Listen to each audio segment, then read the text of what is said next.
بسم اللہ الرحمن الرحیم۔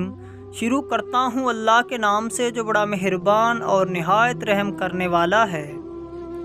خوشحالی لانے والی 7 چیزیں: نمبر 1 قرآن پاک کی تلاوت کرنا، نمبر 2 نماز کی پابندی کرنا، اور نمبر 3 اللہ تعالیٰ کا شکر ادا کرنا، نمبر 4 گناہوں سے توبہ کرنا، نمبر 5 عزیزوں سے اچھا سلوک کرنا، اور نمبر 6 صبح کے وقت سورۃ یاسین اور شام کے وقت سورۃ واقعہ کی تلاوت کرنا۔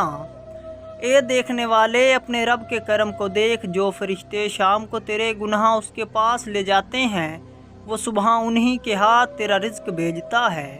کسی نے حضرت علی سے پوچھا، جب ہماری قسمت پہلے سے ہی لکھ دی گئی ہے تو دعا کا کیا فائدہ؟ تو آپ نے فرمایا کہ ہو سکتا ہے کہ قسمت میں ہی یہی لکھا ہو کہ مانگنے پر ملے گا۔ امید کرتا ہوں آپ کو ویڈیو پسند آئی ہوگی۔ ویڈیو پسند آنے کی صورت میں دوستوں کے ساتھ شیئر کریں اور چینل کو سبسکرائب کرنا نہ بھولیے گا۔ اللہ حافظ۔